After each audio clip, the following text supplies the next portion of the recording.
Monsieur le maire, Oumar Bababa, maire commune de village.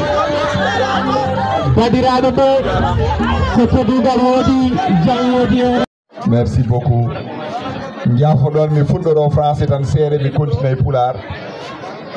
Bonjour tout le monde. Bonjour. Nos salutations aux représentants de l'inspecteur empêché. Menchialmini, les chefs de village qui sont là. Nous saluons toutes les autorités ici présentes. Le sous-préfet, le préfet et le sous-préfet sont excusés. On a déjà dit pourquoi. C'est l'installation aujourd'hui de l'adjoint au préfet de Podor comme sous-préfet de Saldé. Donc, il n'y a pas de problème. Nous comprenons.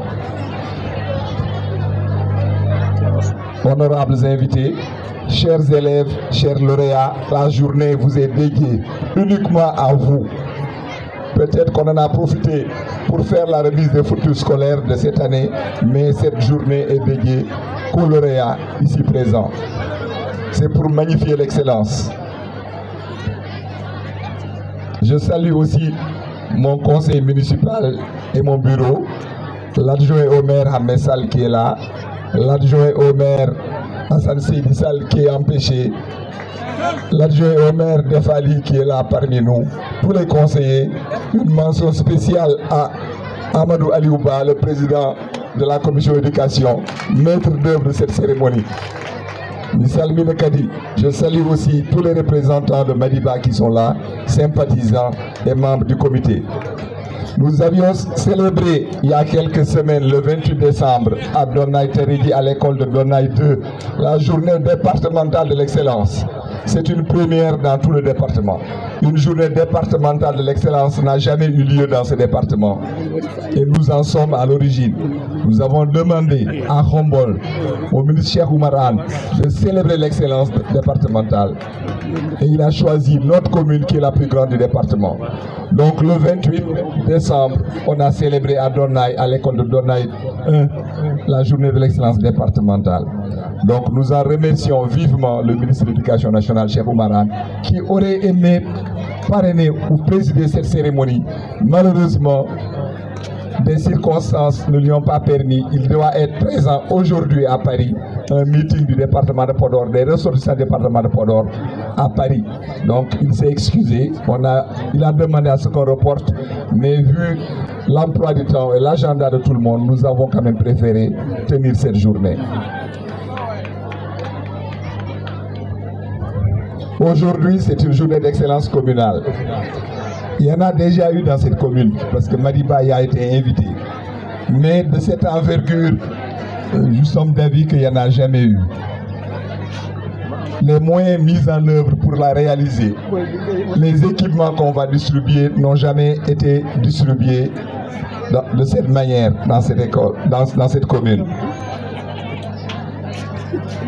Ko kiyemi wiide mi arta e Pulaar éducation so jangde woni hunde fof gila Madiba heɓani mairie o ko men liggoto fof koye jangde on jii Guiya 4 on jii cours de renforcement on jii bourse scolaire on jii ko waɗete ko fof ko jangde ɓuuri hunde fof kañum e cellal e ndiyam ko ɗen gueɗe tati min maire ɓuuri mi wadde choisir ndiyam onon fof keɓon ndiyam wiide mon e campagne o ɗo e duuɓi jeeyi hade ɓe gawiri mandat am joni wonti duuɓi tati e balɗe garoje ɗe mamen dokku guure 60 ha 70 ndiyam koko pari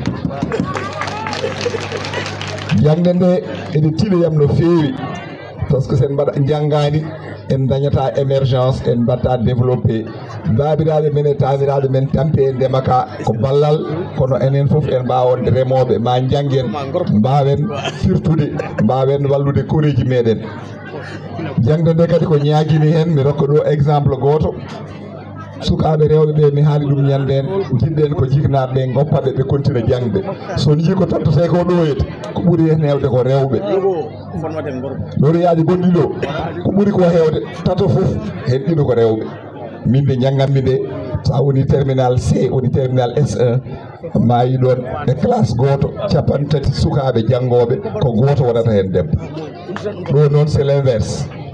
Les meilleurs élèves des séries scientifiques et littéraires, c'est des filles. Donc, ngoppe sukaɓe janga. Exemple mo dokkami oɗo momi weltaki hen ko kojolel lauréat baɗaɗo oɗo ko école primaire koko resa koko rokka dewgal bonni jangde muɗum. Non jignaɗo ɓe onon ñaaga yon goppu sukaɓe janga surtout rewɓe ɓe.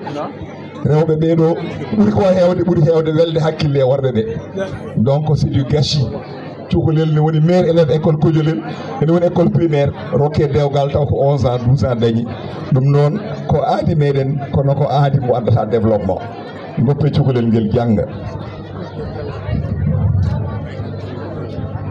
pour fadde fete excellence o aussi ko école aji mawɗi ɗi ƴettuɗen maternel tottama fourniture ɗon ala foddude sukaɓe ɓe wiide ko o ɓuuri waw janggude koɓe sukaɓe ko apprentissage préscolaire donc les écoles élémentaires nani hen woni 50 école aji men e dara moderne les CM les collèges woni collége uji jeeɗiɗi e lycée ji tati joguiɗen ɗi donc ko rokkate ko mon jii joni ene waɗi ordinateur uji ene waɗi tablette uji ene waɗi kamɓe foof élève ɗo tottaɗo foof ma dañ sakos ene waɗi manuel scolaire ne waɗi cahier d'exercice ne waɗi dictionnaire uji mo français et arabe mo anglais français donc ne waɗi ko gueɗe kewɗe oɗo rendez-vous dorénavant koye alcalandrier men jeyete hitande foof koko ɓeydoto inchallah won mbiɗo ɗo en mbaɗi nogas e 7 millions ko gonga nogas e 7 millions ɗo ɗeɗo fourniture uji e ɗum ɗo kono ene heddino imprimante uji ɗi ɗin ko 2 millions 500 donc ko 30 millions 500 waɗa dépensé pour oɗo journée 50 millions e feccere ene jari hitande fof kadi ken ɓeydoɓe no ɓeydan ɗen ni sukaɓe waɗoɓe football walla sport no ɓeydan ɗen ni santé hitande fof ken ɓeydat ha yimɓe fof jiita hen koye mumen inchallah on kaaliɗo haala doléance uji kono won doléance uji ɗumen ƴetti men kalani Cheikh Oumar Anne wiya ko sehilam ko kanko men liggotto kono hayso wona ɗum ko kanko Sénégal halfini affaire jangde doléance guiɗiɗo o min mbimo ko enen cohli école aji e guure ɗe ngalaɗe école ɓuuri hewde koye jeeri ndi commission éducation e gardugol Amadou Aliou waɗi ɗum recensé min tottiri ɗum ministre kono o wi ko yen muñanmo par ce que hay école aji goɗɗi ɗi ene manquira jangguinoɓe ɗum ɗon ministre nen heeɓi ɗum amen padi ha ɗum ara inchallah en mbimo kadi deuxiéme doléance o enen cohli collége uji nokku biyeteɗo biddi ngawle waɗama kono mahaka tawa no feewi no jiɗirɗen leeraɓe ene ɓalli gamaji ene waɗi gantu seeɗe kono enen en goppani enen jiiɗi kadi sen mo nennet o maahe ɗum kalanɗen ministre doléance tataɓo o jiɗɗen ko lycée ji men tati ɗi mahane haɗi peewa donna ene waɗi lycée mawɗo kono koye nder collége o woni Guédé village koye nder collége o woni mahaka ha no jiɗirɗen ni Mboya ene wayno mahaka fuɗɗama kono joofani ene mbiyano men totte 20 millions arani kono kanko wimo waɗa hen ko ɓuuri 20 millions maahe ha feewa inchallah point doléance nayaɓo o ko jiɗɗen ko abri provisoire ɗi usto wonko mbaɗɗen hen guiya 4 won kadi ko partenaire ji men yaaɓe ɗo tubakoɓe dokki meɗen classe uji ɗiɗi woni Lumbi Lawɓe e Guédé Wuro enen en mahi classe goɗɗo Lumbi Lawɓe woni classe uji ɗiɗi kono ministre ma wallu men hen ɗum ɗon classe uji ɗiɗi ɗi totti men ɗum ko Free Salsa mi juumi wona yaaɓe ɓe ko Free Salsa e ballugol Abdoul Sow d'école tareji amen tottira bourse scolaire temedere e capanɗe nayyi élève ene heeɓa ɗum ɗo gonɗo bolol ɗeɓi tardude seeɗa ko ligguey o waɗi ɗum kalis o nen ɗon jooɗi donc mamen gartu lebbi ɗon tottaka ɗi mon totte ɗum ha timma inchallah bourse scolaire o kadi ko 2 critére waɗa en toute transparence guila Madiba heɓani mairie o kadi tottiraka ko oɗo koye Madiba wonti oɗo wonani e Madiba min settino gueɗenajo nen ɗo goto wona neɗɗo Madiba votanta Madiba ko Ceerno Thiam no wiyete Demba Thiam ko sehilam wona neɗɗo Madiba votanta Madiba ɓiyum woni meilleur élève école primaire Guédé village ene totte wono winoɓe kam ɓayɗo o wondane ma yo itti men wona ɗum waɗira ko saabi Allah waɗira neɗɗo so waɗi saabi Allah waɗira ɗum politique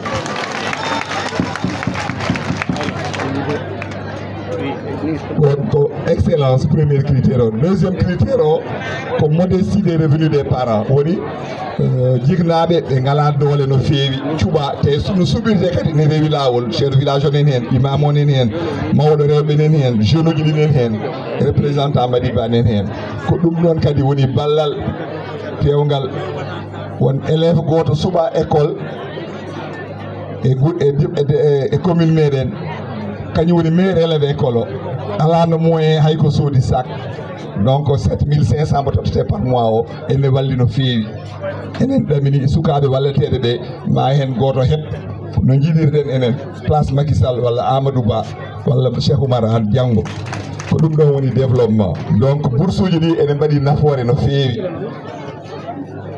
on wonno 5e point 6e point mamin puɗɗito cours de renforcement ngol ɗo bolol pour toutes les classes d'examen woni école mbo CM2 mbo 3e collège pour waɗoɓe ɓe brevet e mbo terminal pour waɗoɓe bac min mbaɗanno ɗum min dartiri saabu covid 19 ne wanno ɓe mbi sirani ne waɗe min dartiri min puɗɗitaki ɗum hikka juin et juillet min mbaɗa reprendre les cours de renforcement ene waɗi nafoore no feewi en mbino kadi e ballal jangde min ƴettan guila enen goni candidat à la mairie étudiant ji men wonɓe Dakar e banggueji goɗɗi min ƴettanɓe appartement ji en ƴettini Ndar guila en gonani maire min continue ha joni en ƴettini Dakar tottuno ko appartement ji dañi hen ko goto donki dañde goɗɗo o par ce que ne weeɓani dañde mamin ballude haaɓe daña 2 en jejjitani ɓuure goɗɗe ɗe kono ko ɗo équipe sukaɓe men ɓuuri hewde ko Dakar e Ndar ɓen ene joɓane appartement ko mairie o yoɓata 8e point koye miijam won mo jewtitannomi wi enen jogui ɗo daara moderne aɓen ɗo e lauréat ɗi kono en ngala collége ɗoɓe mbawi continde soɓe mbaɗi daara mo haaɓe jeeyi CM2 soɓe jiiɗi continde arabe o e français o maɓe jaaha commune goɗɗo ɗum noon mamen kalde laamu ngu dañen hay soko collége goto franco arabe taw sukaɓe ɓe so dañi entré en 6e walla certificat ene mbawi continde ɗo e commune o ɗum noon kadi ko miijo amen min jiwtude hen e responsable uji daaraji ɗi haalama ɗo enseignant ji ɗi ene manki kono laamu ngu nen toppito ɗum donc mbeɗa sikki ɗo e lewru lebbi ɗiɗi mbeɗa sikki ma laamu ngu wonko waɗi hen minen men mbawa addude jangguinowo ko laamu tan wawi addude kono ministre ne andi président ne andi donc mbeɗa sikki ɗo e ko juutani men dañ ɗum ɗo nete fourniture scolaire en kaali ari nen ɗo on keeɓi te kadi gonɗo bolol waɗi qualité moƴƴo tawana en mbaɗi fourniture scolaire hayso fotano ni wiyama créé o moƴƴani ramuji ɗi ne cemori hikka men ƴetti ko la meilleure qualité de créé c'est la géotocolore ko on cooda kadi ɓeyda quantité o. Je tiens à féliciter le corps enseignant, l'IF de Podor, l'IA de Saint-Louis, tous nos partenaires qui nous ont aidés à réussir cette journée, à vous aider à avoir des installations scolaires dignes de ce nom.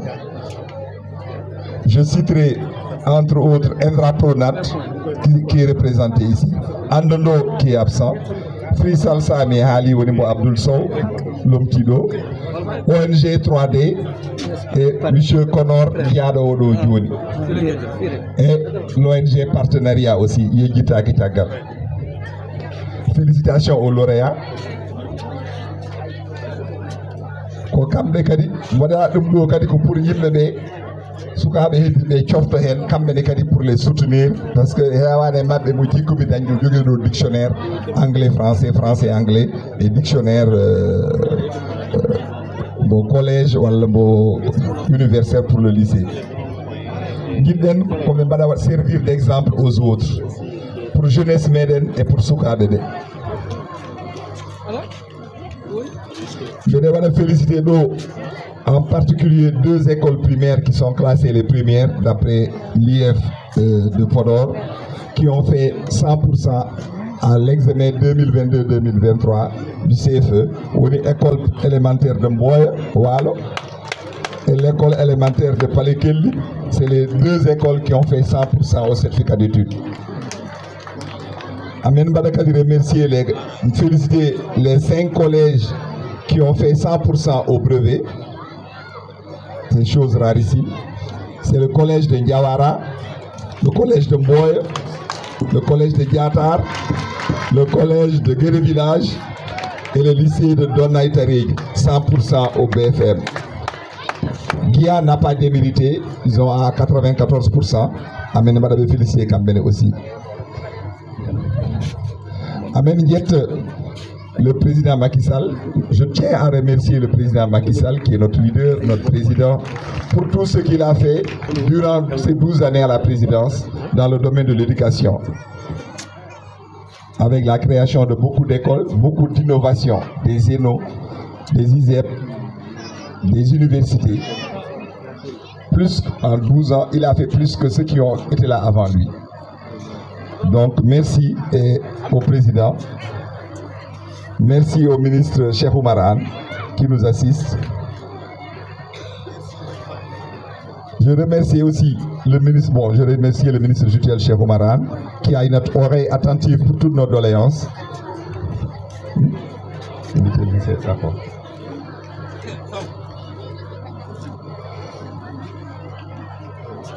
Je reviens sur les doléances du mariage précoce. J'en ai déjà parlé. J'en ai déjà en français. D'accord, donc les journalistes me demandent de revenir encore sur les mariages précoces. J'ai donné l'exemple de l'élève de Kodjolel qui a été primé cette année comme la meilleure élève de l'école primaire de Kodjolel, qui malheureusement a été mariée par ses parents durant les vacances scolaires.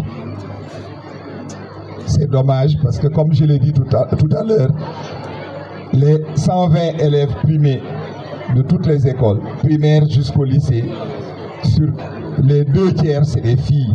Donc prendre la meilleure élève d'une école, de toute une école, la donner en mariage, c'est du vrai gâchis pour l'éducation, pour l'émergence du Sénégal. Nous recommandons aux parents de surseoir à ce genre de choses. C'est notre coutume, mais les coutumes doivent changer. C'est comme le disait le président Senghor, la civilisation future qui va nous amener vers l'émergence, c'est le donner et le recevoir. On a des valeurs qui sont les meilleurs du monde, mais on a des coutumes qu'il faudrait abandonner. Nous devons recevoir de l'extérieur ce que nous jugeons être bon et garder en nous ce que nous estimons être meilleur. Donc marier la meilleure élève d'une école primaire à l'âge de 12 ans, 11 ans, c'est vraiment du gâchis. Donc nous recommandons tout le monde d'éviter de le faire pour l'intérêt du pays, pour l'émergence du pays. L'intérêt des bourses, bon, je l'ai dit en poulard, nous donnons des bourses à 140 élèves. Nous avons un objectif de 250 élèves dans la commune pour remédier à certains faits. D'abord, il y a deux critères. Il y a un critère de modestie des moyens des parents. Il y a des parents qui n'ont pas les moyens pour soutenir leurs enfants.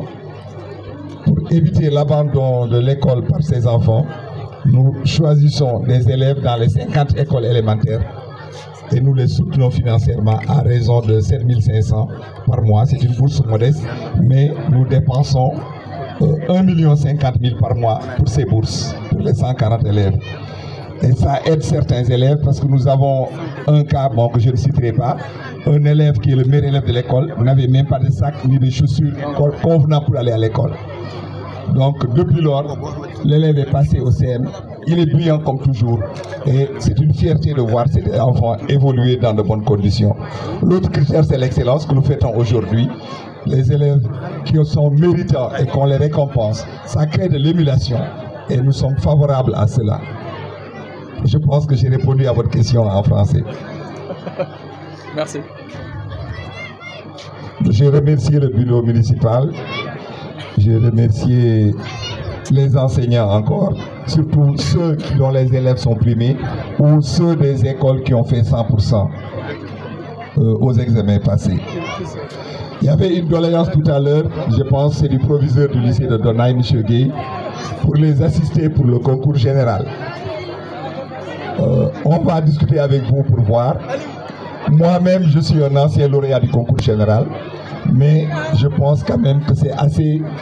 Bon, c'est possible, ça ne dépend pas de l'école. On a des élèves qui sont brillants, il faut les encadrer, mais ça ne doit pas être une fin en soi, comme la compétition que se livrent les Prytanée militaires, Mariam Ba et Lima Moulay. Nous, à notre temps, on te choisit parce que tu es bon dans telle matière, ou tu es le meilleur de la classe et tu participes au concours. Mais on ne force pas des jeunes pour aller au concours général. Je ne suis pas tellement favorable à ça. Même en tant qu'ancien lauréat du concours général et du concours PAD, il faudrait que les élèves travaillent continuellement, qu'on les encadre et s'ils vont au concours général, s'ils sont brillants, ils vont gagner. Merci. Mais ne pas seulement les former, les entraîner pour gagner le concours général. C'est l'exemple négatif que je donnerai pour la RDA, la République fédérale allemande dans le domaine du sport, qui était un des leaders mondiaux. Mais les enfants de leur jeune âge étaient torturés pour avoir des résultats extraordinaires aux compétitions sportives. Ce n'est pas l'essentiel, c'est de l'émulation saine. Ce n'est pas un concours qu'on entraîne un enfant qui ne va pas s'amuser parce qu'il doit être brillant. Ce n'est pas bon. On doit travailler, mais jouir de sa récréation, jouir de son enfance, aller faire du foot et tout. Donc on va en discuter. Je ne suis pas très favorable à ça, mais on encadrera, on vous donnera les moyens pour que les élèves soient brillants, mais pas pour avoir un prix au concours général. Ils l'auront obligatoirement ou facilement s'ils sont brillants. Je pense que j'ai répondu à votre doléance. Ce n'est pas une journée où on devait parler de politique. J'en parlerai très rapidement en tant que conseiller spécial du Premier ministre Amadou Ba. Enen fof enen gandi ko Macky wadi en gondane Macky sabu ko halpular mutude Macky sabu ko liggi min Macky so woni no halpular liggaki no wondata e mum donc mbiyen oɗo ko neɗɗo ko bandum ko o foti wondude min mi yadani hen o liggino gonduɗen e makko Amadou Ba o suɓima Amadou Ba min mi yiito Amadou Ba guilo suɓaki Amadou Ba ene yakora Amadou Ba ene wawi jogade leydi ndi kankone ko ono suuɓi wonɓe ɓeɗo foof ne dogo ene calo joɓani ñamade sa wonde makko duuɓi sappo e ɗiɗi ko tagi kanko tagi ha gandeɗa ko kanko tagi ha dañƴa ko a wimo yo suuɓo o suuɓakima aɗa foti deeƴe on kanko mandi yimɓeɓe o yimen kadi c'est pas un choix de cœur, c'est un choix de raison enen fof enen gandi Macky yiiɗa laamu ngu ɓoccito Benno Bokk Yakar ɓoccito APR o suɓotako neɗɗo bo hoolaki ene wawi gagnade Amadou Ba ko neɗɗo newiɗo ko neɗɗo ganɗo ko neɗɗo compétent enen mbawi ni o wona politicien o ɗeɓi wayde kono amni ko technocrate donc enen fof jiɗɗen no mbimi ni heccanki alkames to Namarel ko enen fof cuuɗen juuɗe men ñaamo mbiyen joyi firti ko Amadou Ba qu'il soit le 5e président du Sénégal onon mo gotanten ñande nogas e joyi février mo gotanten 5e président mo 5e président a jarama carte fof aynaɓe wonɓe ɓe jeeri fof mbaɗen feere garta gota sonon jiiɗi dañen lawol ummoɗo tareji yaaha biddi rewa gawde boofe rewa alana rewa mafre ɓaaro tesekere seɗen jiiɗi lawol ummo leeraɓe ɓaaro peut-être jegues ɓaaro nden continue yaha to yaha lumbi lawɓe lumbi guiɗo wotanen Amadou Ba so Amadou Ba woni ko min waɗi mon dig men dañɗino pisuji jahoji jeeri ɗum noon gotanen Amadou Ba mi haalana mon kadi en keeɓi carte uji gari nen mairie onon foof jeehe gaddoyi kono ɗo ɓuuri ɗo hewde yimɓe foof mairie oto mumen fewnama arti ma ar adana mon carte uji ɗi e wuuro moɗon